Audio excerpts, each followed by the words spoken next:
Vidéo de la 6e semaine de pratique à la maison. On construit notre pratique à la maison. Donc ça sera une pratique de 20 minutes à peu près. Et je vous dis la séquence avant de commencer. Urdhva Prasarita Padasana, c'est les jambes au mur. Ardha Uttanasana, c'est les mains au mur. Après, Bharadvajasana avec la chaise, la torsion avec la chaise. Et les deux postures qu'on introduit aujourd'hui, en Tarasana, debout, en Tarasana, on va faire Urdhva Baddhangulyasana, les doigts entrelacés au-dessus de la tête, et on va faire Gomukhasana en Tarasana. Et après, on suit avec l'action de la première corde, que je vais vous montrer aujourd'hui, comme toutes les autres semaines, je vous ai montré avec plein d'autres supports. Je vais les faire avec la corde aujourd'hui. Après, on suit avec Adho Mukha Svanasana, posture de chien tête en bas. Et puis, on s'assied en Virasana, qu'on a introduit la semaine dernière. Et Supta Baddha Konasana, on s'allonge sur le bolster. Et le Shavasana optionnel. Okay? Donc, commençons avec Urdhva Prasarita Padasana, jambes au mur. Pour commencer. Donc, je vous rappelle, pour apprendre les postures, il faudra voir les vidéos où je vous enseigne les postures. Là, c'est juste pour faire la séquence ensemble. Hein? C'est pour faire l'enchaînement, mais ce n'est pas pour apprendre les postures individuellement. Hein? Ça, c'est fait séparément. Jambes redressées et fermes, bras étirés au-dessus de la tête, cuisses pressées en direction du mur, bras bien étirés de l'autre côté de la salle. Urdhva Prasarita Padasana. Urdhva vers le haut, upwards. Prasarita étalé, spread. Pada, pied. Asana, posture. La posture des pieds étalés, ouverts vers le haut. Vous pouvez rester dans cette posture entre 3 minutes et 7 minutes. Et puis revenez avec les bras, pliez les genoux, pieds plats contre le mur. Idéalement, on n'a rien sous soi pour pouvoir glisser, rouler de côté et revenir. Et on continue avec Ardha Uttanasana, les mains au mur. Donc mains à la hauteur des épaules, bien ouvrir les paumes et sans laisser que les mains glissent vers le bas. On marche en arrière, talons sous les hanches, pieds à la largeur du bassin. Pied droit. Pied droit veut dire bord externe des pieds parallèles, surtout pour les débutants. Et en pressant les mains contre le mur, bras bien redressés, en tamponnant les talons contre le sol, jambes bien fermes, rotule active, muscles des cuisses fermes, jambes étirées, bras étirés, tête entre les bras. Roulez les avant-bras vers l'intérieur, les hauts de bras vers l'extérieur. Sentez l'espace à la base du cou quand vous roulez les hauts de bras, les biceps, les deltoïdes vers l'extérieur. Nuque longue. Ça, vous pouvez répéter 2 ou 3 fois. Ardha, demi. Uttanasana, étirement intense. Demi, étirement intense. Et puis on marche vers l'avant pour revenir. Troisième posture, Bharadvajasana, la torsion avec la chaise. Asseyez-vous sur suffisamment de hauteur. Talons sous les genoux, pas au-delà, pas en deçà. Hein. Les pieds droits, les yeux au niveau des yeux. Bien dégager les muscles fessiers pour sentir qu'on est sur la partie frontale des ischions. Bien élargir l'arrière du haut des cuisses ou le haut de l'arrière des cuisses. Et en gardant les yeux au niveau des yeux. Inspirez, étirez les bras, expirez, tournez et posez les mains sans baisser le regard. La main droite ouverte, paume presse contre le dos de la chaise. Inspirez, allongez la taille. Expirez, roulez l'épaule droite en arrière, ouvrez la poitrine. La paume gauche contre la chaise pour tirer. Inspirez, allongez le buste. Expirez, tirez avec la main gauche pour ramener le côté gauche du buste vers l'avant. Bharadvajasana avec la chaise. Bord externe de la jambe droite vers l'avant, bord externe de la cuisse gauche, de la jambe gauche, je veux dire Bord externe de la cuisse droite vers l'avant, bord externe de la cuisse gauche vers l'arrière pour vous aider à garder le bassin droit. Et puis revenez, étirez les bras, allongez la taille et relâchez. Deuxième côté, Bharadvaja, c'est le nom d'un sage. Ceci est une posture qui a été nommée après le sage Bharadvaja. Avec les pieds bien placés, les yeux au niveau des yeux, étirez les bras. Inspirez, hop, expirez, tournez, sans baisser le regard, sans écraser, sans laisser que la colonne vertébrale s'affaisse. Vous posez les mains et tout de suite, tranche externe de la cuisse droite vers la fesse droite, vers l'arrière. Tranche externe de la cuisse gauche vers le genou gauche, vers l'avant. Inspirez, hop, expirez, pressez la main gauche. Ouvrez le côté gauche de la poitrine. Inspirez, allongez la taille. Expirez, tirez avec la main droite. Tournez le côté droit de la poitrine. Inspirez, allongez. Expirez, torsadez. Abdomen souple et détendu. Et puis vous revenez. Étirez les bras. Et relâchez les bras. Ok.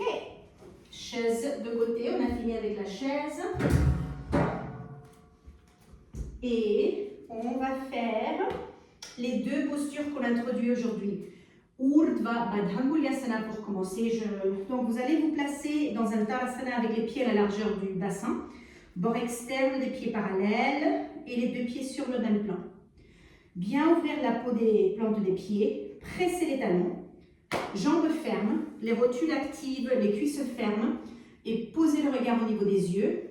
Étirez les bras, jambes étirées vers le haut, bras étirés vers le bas, bord du tronc ascendant. Levez les bords de la poitrine et en gardant les jambes bien fermes pour établir un bon support pour la colonne vertébrale, entrelacez les doigts, tournez les paumes vers l'avant et je vais me tourner, comme ça vous avez une meilleure vue. On va faire de façon dynamique. Inspirez, hop, bras au-dessus de la tête et expirez, revenez. Inspirez, hop, et expirez, revenez. Inspirez, hop, restez et en étirant la taille vers le haut, pressez les talons, redressez les coudes, les bras derrière les oreilles, mobilisez les bras vers l'arrière et je me mets de face, comme ça vous voyez que les coudes sont bien droits et en gardant les yeux au niveau des yeux, revenez. On fait le deuxième côté pour changer l'entrelacement des doigts. Ça, je montre dans la vidéo de cette posture. Si vous regardez la vidéo pour Urdhva Baddha vous allez apprendre comment changer l'entrelacement des doigts. Donc, pressez bien les talons, jambes fermes, paumes face à l'avant. Inspirez, hop, et expirez, revenez. Les yeux au niveau des yeux. Inspirez, hop, et expirez, revenez. Jambes fermes. Inspirez, hop, restez. Et en étirant les bras vers le haut, pressez les talons, jambes fermes, taille longue. Étirez les aisselles et en pressant les coudes, bras derrière les oreilles. Prenez une bonne inspire, une bonne expire et puis revenez sans écraser la colonne vertébrale. Et on passe tout de suite à Gomukhasana. Donc je me mets devant la caméra comme ça vous pouvez voir. Et vous n'avez même pas vraiment besoin de... vous allez vous placer de la même façon, avec les talons à peu près à la largeur du bassin, les pieds juste comme avant, les bras bien étirés. Là, en gardant les yeux au niveau des yeux, étirez le bras droit vers l'avant et vers le haut, ça c'est Urdhva Hastasana. Étirez la taille. Donc une chose c'est l'étirement du bras, et après c'est le déplacement du bras vers l'arrière, et après c'est tourner la paume vers l'arrière.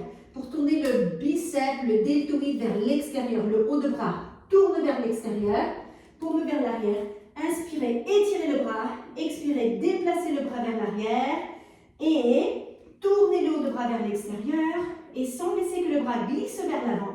Gardez le bras derrière, vous pliez le coude. Vous voyez, ne laissez pas que le coude aille vers l'avant et cherchez l'omoplate droite avec la main droite. Maintenant, paume gauche, tourne vers l'arrière. Pliez le coude gauche et glissez la main vers le haut. Cheminez, cheminez, cheminez. Si les doigts se rencontrent, super, vous roulez les doigts, plus de doigts possible. Et en roulant les doigts, vous prenez tous les doigts que vous pouvez. Allongez la taille, étirez le coude droit vers le haut et tournez le haut de bras droit vers l'extérieur. Le coude externe droit vers l'avant. Les yeux au niveau des yeux. Prenez une bonne inspire. Dégonflez l'abdomen dans l'expire. Gomukhasana. Pour revenir, gardez le regard au niveau des yeux. Étirez les bras vers le haut, vers le bas. Et puis vous revenez de la même façon avec le bras droit. Et si les bras sont un peu, si les épaules se plaignent, tournez les deux bras vers l'extérieur. Bien, rotation externe pour que l'intensité passe. Et puis paume face au corps. Étirez les bras vers le bas. Deuxième côté. Bras gauche en Urdhvasana. Tout droit vers l'avant et vers le haut. Étirez, déplacez vers l'arrière et tournez la paume vers l'arrière. On tourne la paume pour vraiment tourner le haut de bras. Il s'agit de tourner le haut de bras. La paume, c'est juste un point de repère. Étirez, déplacez le bras derrière l'oreille et tournez la paume. Et sans laisser que le coude flotte vers l'avant, pliez le coude, mais le coude reste en position. Le haut de bras reste pas devant l'oreille, mais au moins à la hauteur de l'oreille ou derrière l'oreille. Et cherchez l'omoplate gauche avec la main gauche. Maintenant, paume droite vers l'arrière, tournez vers l'arrière, pliez le coude et glissez la main. Et cheminez, sans baisser le regard. Et en cheminant, peut-être les doigts se joignent. S'ils ne se joignent pas, vous tenez l'omoplate gauche avec la main gauche.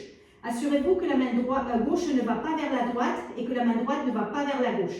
Il faut main gauche tout droit vers le bas, main droite tout droit vers le haut. Si les doigts se joignent, index et majeur, c'est les plus difficiles à tenir. Si vous avez les index et les majeurs, il faut prendre les annulaires, les petits doigts, prenez davantage de doigts. En Gomukhasana, roulez les doigts, étirez le triceps gauche tout droit vers le plafond, levez les bords de la poitrine, prenez une bonne inspire, dégonflez l'abdomen dans l'expire.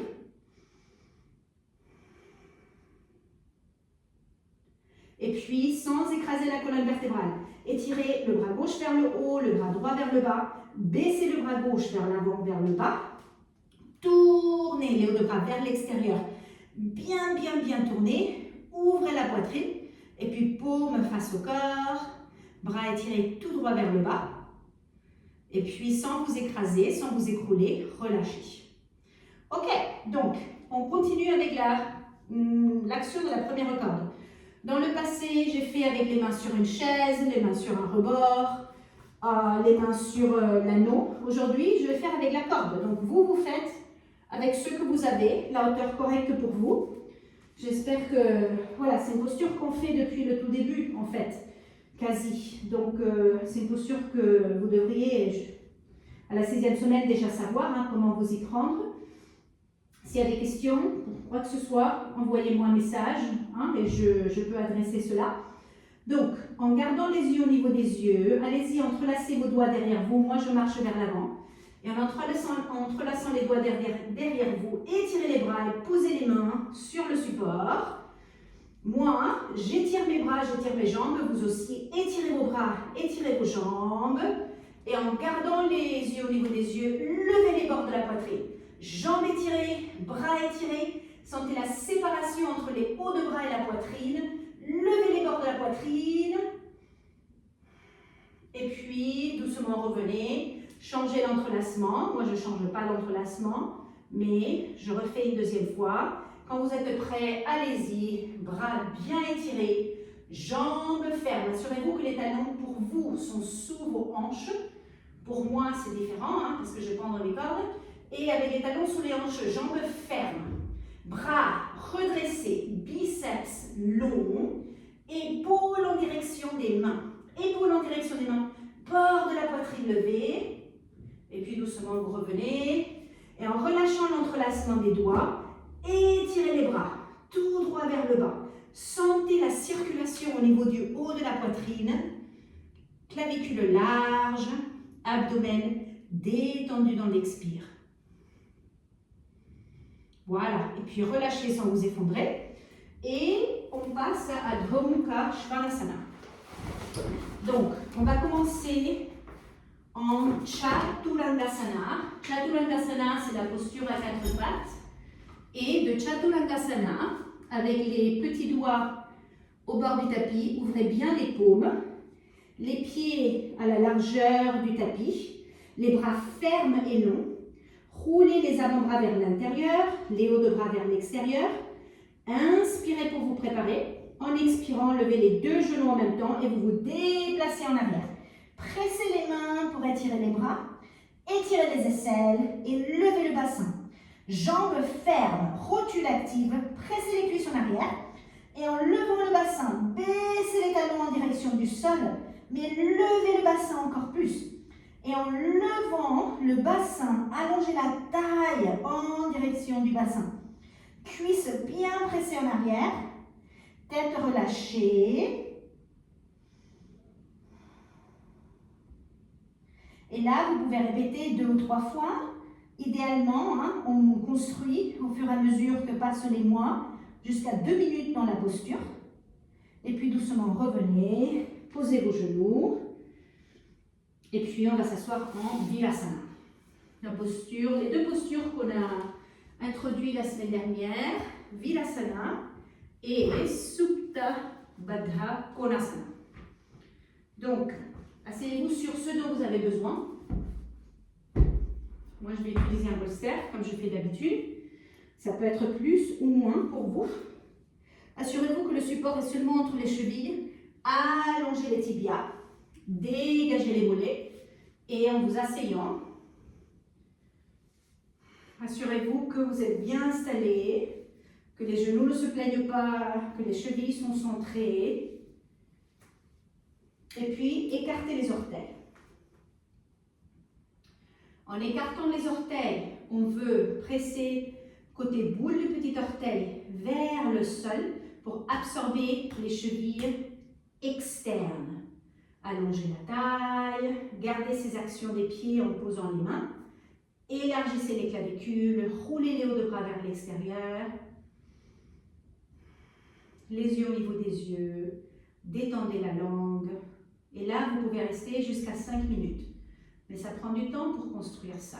Au fur et à mesure que passent les semaines et les mois, jusqu'à 5 minutes serait un très bon timing. Et puis pour sortir de la posture, venez à 4 pattes. Enlevez ce que vous avez sous les fessiers. Si nécessaire, vous étirez une jambe à la fois. Sinon, direct, croisez les chevilles. C'est très important de comprendre comment sortir de cette posture correctement. Les jambes sous vous et vers l'avant. Redressez les jambes le temps dont vous avez besoin. Quand les jambes sont prêtes, on s'installe en Supta Baddha Konasana. Donc le bolster.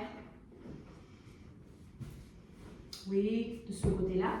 Bolster, couverture sous chaque cuisse. Une couverture pour la tête. Et puis on met la sangle.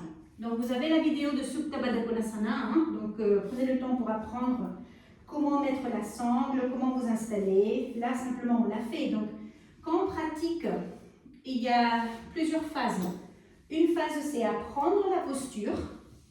Une fois qu'on a appris la posture, on peut commencer à la pratiquer en fait. Parce que quand on est en train de l'apprendre, on est en train d'assimiler plein d'informations. Mais la pratique de la posture, ce n'est pas la même chose que l'apprentissage de la posture. Ouais. Une fois que vous avez bien mis la sangle sous le bas du dos, vous vous asseyez par terre. Ayez la distance d'une main entre le bassin et le bolster. Ayez la hauteur nécessaire pour que vous vous sentiez bien supporté. Et en pressant les mains contre le bolster, la sangle, assurez-vous que, et les côtés coccyx plutôt, allongez la taille, dégagez les fessiers, loin du bas du dos. Et en levant la poitrine, en pressant le bord du bolster avec les mains, vous allongez. Et avec les mains, dégagez les fesses encore plus vers les pieds. La couverture qui est sous la tête jusqu'au ras des épaules. Et allongez la nuque si nécessaire. Assurez-vous que le support sous les cuisses est correct, pas trop peu. À vous de voir combien vous avez besoin. Étirez les bras au-dessus de la tête. Allongez la taille. Maintenant, alignez votre regard. Les yeux sont ouverts, le regard aligné. Et en allongeant la taille, les yeux silencieux, le regard doux. Abdomen dégonflé dans l'expire. Et sentez la longueur des bords du tronc, la verticalité. Dans cette verticalité, pliez le coude droit pour prendre le coude gauche, pliez le coude gauche pour prendre le coude droit. Vous faites comme un cadre au-dessus de la tête. Les avant-bras se posent sur la couverture qui est sous la tête. Langue détendue, muscles de la figure détendus. Et servez-vous de l'alignement des yeux pour voir si votre tête est centrée. Assurez-vous que vous êtes au centre de l'arrière de la tête et que la tête ne bascule pas vers la droite ou vers la gauche. Changez le croisement des coudes. Et à travers une expire, on va fermer les yeux. Donc inspirez pour vous préparer et en expirant, fermez vos yeux.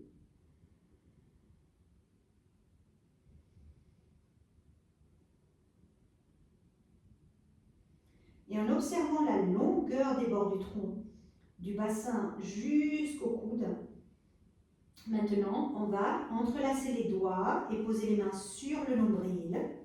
Et là, avec les mains sur le nombril, le doigt entrelacé, glissez les omoplates pour les éloigner du cou. Et sentez que la partie supérieure des omoplates peut se poser un peu contre le bolster. Sentez la largeur maintenant des clavicules, de la poitrine. Dégonflez les mains, dégonflez l'abdomen sous les mains dans l'expire. L'abdomen se dégonfle sous les mains dans l'expire. Changez le croisement des doigts. Et là, vous pouvez rester dans cette posture jusqu'à 5 ou 7 minutes. On reste moins longtemps juste parce qu'on fait l'enchaînement ensemble. Mais vous pouvez rester, si votre bas du dos est d'accord, jusqu'à 5 ou 7 minutes. Et puis relâchez les bras de côté, paume face au plafond, le dos des bras long, roulez les hauts de bras vers l'extérieur. C'est la posture des bras qu'on appelle de Shavasana, les bras en Shavasana.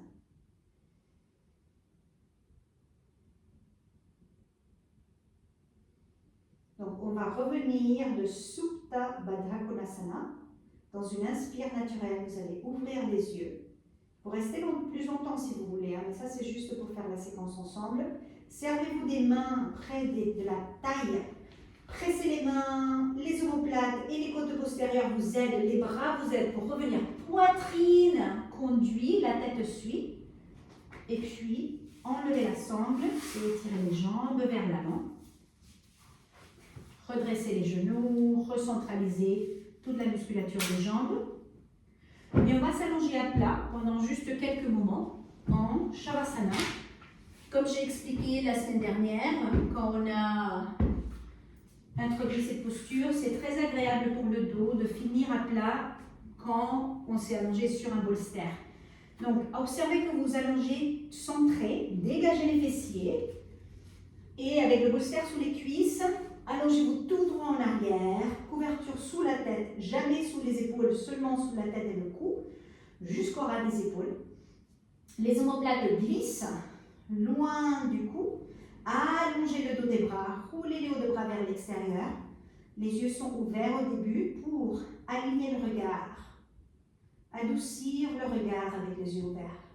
Et une fois que le corps est bien placé, en expirant, vous fermez les yeux.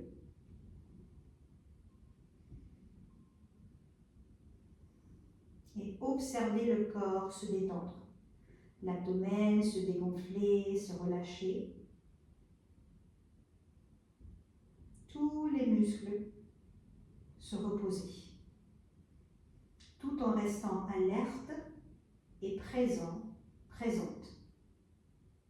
Vous pouvez rester jusqu'à 5 minutes. Moi, je vais revenir. Donc, pour revenir dans une inspire naturelle, vous ouvrez vos yeux. Un bras à la fois, vous pliez les coudes, une jambe à la fois, pliez les genoux. Et en gardant la tête posée, roulez sur le côté droit. Et servez-vous des mains pour revenir, mais on revient lentement, ne pas être pressé quand on revient. Et on va juste s'asseoir un moment sur suffisamment de hauteur pour pouvoir croiser les jambes et que la colonne vertébrale puisse être ascendante. Paumes ensemble au centre de la poitrine en Atmanjali Mudra et les yeux fermés pendant quelques respirations. Juste le temps qu'on sente qu'on peut se poser et observer en silence.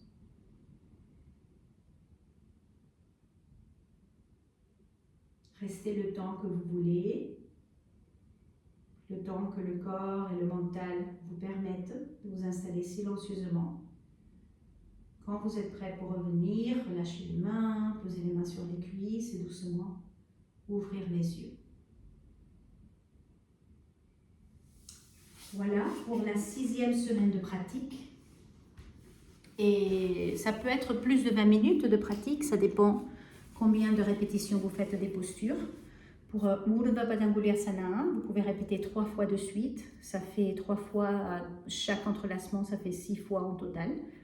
Et Gomukhasana, vous pouvez faire aussi 3 fois de suite. Donc, comme il y a 2 côtés, ça fera 6 fois. Voilà. Bonne pratique et à la semaine prochaine.